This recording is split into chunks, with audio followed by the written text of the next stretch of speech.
Bismillahirrahmanirrahim. Assalamualaikum warahmatullahi wabarakatuh.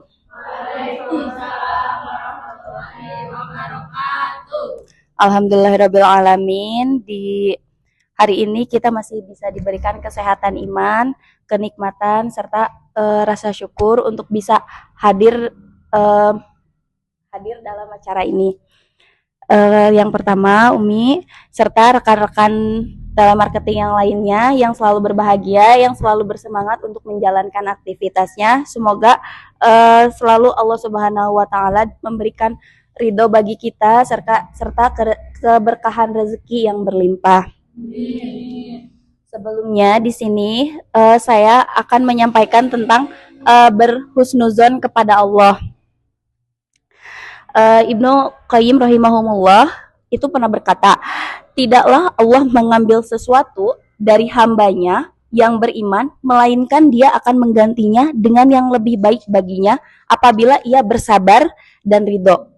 Nah, makna ini disebutkan dalam karya beliau bahwa setiap takdir Allah bagi orang yang beriman itu pasti mengandung hikmah, rahmat, dan yang ganti lebih baik bagi kita. Nah, untuk ilustrasi ini sebenarnya udah pernah ada saya bahas juga ya ke salah satu teman di sini.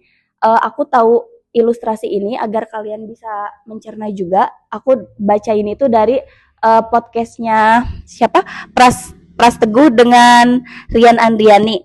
Nah, dia tahu isi podcastnya itu menjelaskan ilustrasi dari Ibnu Qayyim rahimahumullah itu seperti ini. Nah, ketika kita di dalam kandungan, sumber rizki yang Allah kasih ke kita itu cuma satu, yaitu tali pusar. Ya, ketika kita dalam kandungan tuh rizki kita tuh cuma satu, yaitu tali pusar. Nah, ketika kita sudah lahir ke dunia, tali pusar itu, rizki yang Allah kasihkan itu Allah putuskan. Tetapi ketika kita sudah lahir, Allah justru malah mengganti dua. Dari satu itu Allah mengganti dua, yaitu apa? Nah, yaitu air susu ibu. Kenapa dua? Kan air susu ibu satu, tapi kan air susu ibu ada kanan dan kiri. Nah, benar kan? Nah, sedangkan air susu itu enggak selamanya ngalir, enggak selamanya akan ada masa saatnya. Nah, ketika sudah gak ada, itu tuh sebenarnya emang sudah Allah berhentikan. Ya, itu tuh sudah Allah berhentikan. Nah, ketika kita sudah bisa makan atau bisa empati gitu ya, empati sampai dewasa, itu Allah dari dua ini ketika Allah sudah berhentikan, Allah justru ganti menjadi 4, ya. Justru Allah itu mengganti jadi 4. Apa saja sih yang 4 itu? Nah, yang 4 itu, yang pertama, hewan yang melata di tanah bumi. Nah, hewan yang melata di tanah bumi itu justru sangat banyak ya. Nah, kita dari hewan itu bisa kita manfaatkan dagingnya selagi hewan itu halal secara syariat serta halal secara penyembelihannya. Nah, untuk yang kedua itu yang keluar dari hewan tersebut itu ada telur, ada susu yang mana bisa diproduksi, yang mana bisa diolah kembali. Nah, untuk yang ketiga itu hujan yang membasahi bumi. Nah, hujan yang membasahi bumi itu kalian mungkin teman-teman juga udah pada tahu ya, di alam dunia ini justru 70% ya airnya dan 30% daratannya, begitu pula dengan di tubuh kita lebih banyak cairannya. Jadi kita sangat amat perlu dan butuh dengan air tersebut. Nah, untuk yang keempat ini itu tumbuhan yang tumbuh di muka bumi, tumbuh-tumbuhan, sayur-sayuran, umbi-umbian. Nah, justru yang tumbuh-tumbuhan ini tuh lebih banyak. Nah, ketika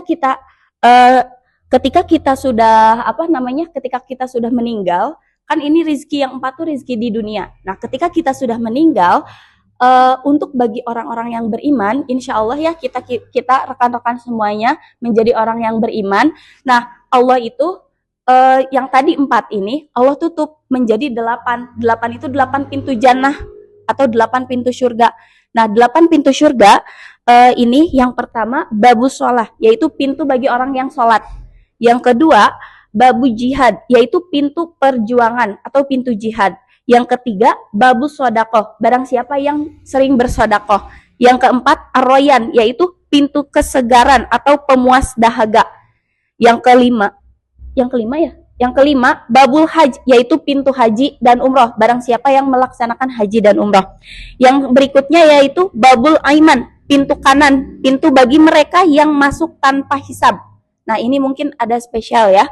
Yang selanjutnya yaitu babul khodiminul ghaida, yaitu pintu penahan amarah. Serta yang terakhir yaitu babul zikri, pintu bagi para orang yang berzikir. Nah, selain itu, selain dari kutipan Ibnu Qayyim rahimahumullah, Allah juga pernah berfirman dalam Al-Quran, yaitu Al-Quran dalam surat Al-Baqarah ayat 216, yang artinya, boleh jadi kamu membenci sesuatu, padahal itu baik bagimu. Dan boleh jadi kamu menyukai sesuatu, padahal itu buruk bagimu. Allah mengetahui, sedangkan kamu tidak mengetahui. Selain itu juga ada Allah berfirman dalam surat At-Talaq ayat 2-3, yang artinya, barang siapa yang bertakwa kepada Allah, niscaya dia akan menggandakan baginya jalan keluar dan memberikan rezeki dari arah yang tidak disangka-sangka. Nah, selain dari firman Allah, Rasulullah juga pernah bersabda, artinya, sungguh menakjubkan perkara orang beriman. Semua urusannya adalah baik baginya. Hadis riwayat Muslim. Jadi, untuk mendapatkan nikmat bersyukur, itu jika mendapatkan nikmat bersyukur, itu baik baginya. Jika mendapatkan musibah yang besar, itu juga baik baginya. Ya, meskipun itu buruk bagi kita, tapi kan belum tentu baik bagi Allah. Ya, nah jadi sebenarnya untuk masalah kenapa sih kok Allah ngambil sesuatu tapi ke kitanya belum diganti, atau kapan sih yang baik bagi kita. Nah, ini juga ada jawabannya. Ini tuh kita hanya menunggu timing aja atau waktu yang tepat. Makin lama Allah kasih ke kita, makin lama Allah kembalikan ke kita, justru itu makin spesial yang akan Allah kasih ke kita, akan lebih baik bagi kita.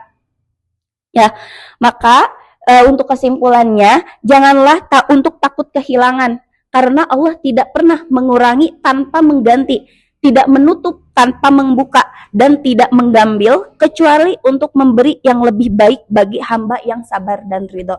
Sekian yang dapat bisa saya sharing, sampaikan kepada teman-teman. Mohon maaf apabila ada kesalahan dalam penyampaian, dalam tutur kata yang kurang baik, mohon dimaafkan. Semoga kita semua dalam umat yang bisa berhusnuzon terus kepada Allah Subhanahu wa taala. Wassalamualaikum warahmatullahi wabarakatuh.